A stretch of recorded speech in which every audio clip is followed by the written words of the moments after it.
Shalom, selamat pagi anak-anak sekalian. Apa kabar kalian pagi hari ini? Saya percaya kalian semua dalam keadaan sehat dan luar biasa. Sebelum kita mulai pelajaran kita hari ini, mari kita berdoa.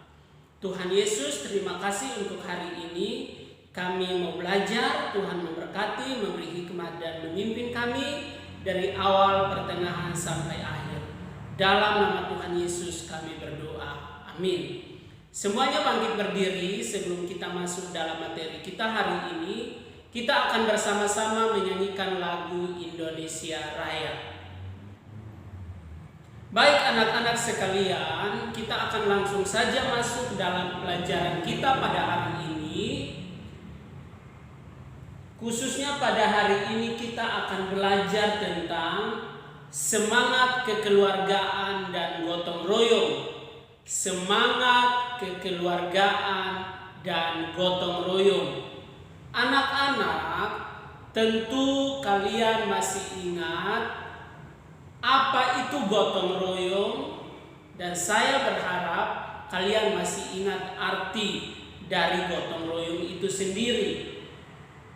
Nah, anak-anak, berbicara tentang semangat kekeluargaan dan gotong royong, kita akan melihatnya satu persatu. Itulah semangat kekeluargaan. Sikap kekeluargaan masyarakat Indonesia itu sudah ada sejak dahulu.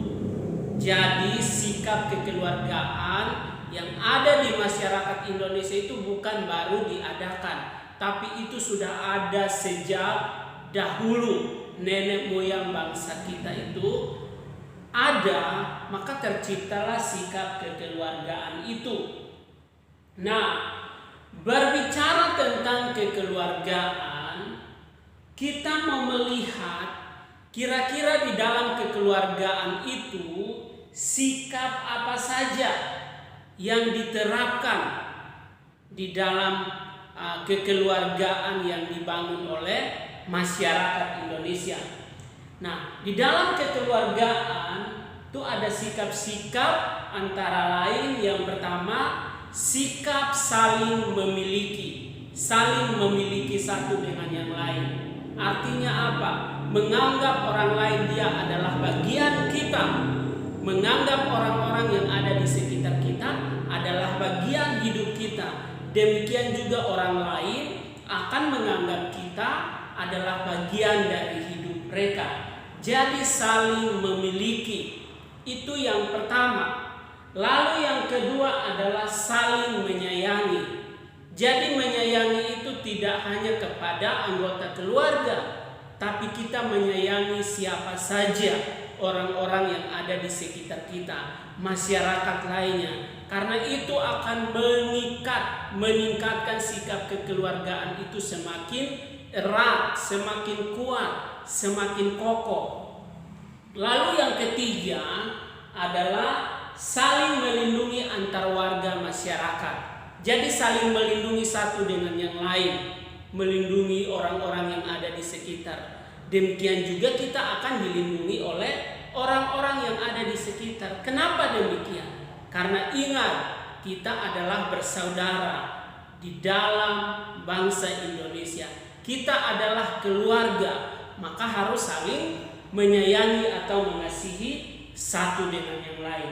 Nah, ketiga nilai di atas dapat membuat terciptanya keakraban dan rasa dekat antar masyarakat. Kalau kita saling memiliki, saling menyayangi, saling melindungi antar warga masyarakat, maka kita itu akan membuat kita semakin akrab dan semakin dekat antara satu dengan yang lainnya. Lalu tadi yang kedua adalah, yang pertama adalah sikap kekeluargaan. Sekarang kita mau melihat gotong royong. Gotong royong, saya ulang secara singkat, adalah bentuk kerjasama kelompok masyarakat untuk mencapai suatu hasil positif dan dari tujuan yang dicapai secara mufakat dan musyawarah bersama. Jadi itu adalah pengertian dari gotong royong. Nah, gotong royong ini adalah salah satu usaha atau pekerjaan yang dilakukan tanpa pamrih dan sukarela. Jadi gotong royong itu dilakukan dengan sukarela, dengan tidak terpaksa, dengan tidak meminta imbalan, tapi dilakukan dengan tulus dan segenap hati. Nah, dalam melakukan gotong royong akan tercipta nilai-nilai positif di dalamnya. Apa saja nilai-nilai positif yang tercipta di dalam sikap gotong royong? Yang pertama, gotong royong akan menunjukkan nilai kebersamaan. Jadi ada kebersamaan. Lalu yang kedua ada nilai persatuan. Lalu yang ketiga ada nilai kesatuan. Yang keempat ada nilai rela berkorban. Yang kelima ada nilai tolong menolong. Dan yang keenam adalah nilai kepedulian sosial. Jadi itu adalah nilai-nilai positif yang tercipta saat kita melakukan gotong royong. Ada kebersamaan, persatuan, kesatuan, rela berkorban, tolong menolong, dan kepedulian sosial. Nah, anak-anak, dalam melakukan gotong royong tentu ada manfaatnya. Apa saja manfaat yang diperoleh dari gotong royong? Yang pertama, gotong royong menyadarkan manusia bahwa manusia itu adalah makhluk sosial. Jadi tidak bisa hidup sendiri. Kita membutuhkan orang lain. Lalu yang kedua adalah masyarakat saling mengenal satu dengan yang lain. Yang ketiga adalah meringankan pekerjaan. Yang keempat, meningkatkan persatuan dan kesatuan. Lalu yang kelima, meningkatkan persaudaraan di antara masyarakat. Nah, ini penjelasan secara singkat tentang semangat kekeluargaan dan gotong royong. Jadi anak-anak bisa memperhatikannya lebih jelas di dalam buku kalian. Tugas bagi kalian adalah silahkan mengerjakan. Ayo lakukan halaman 121.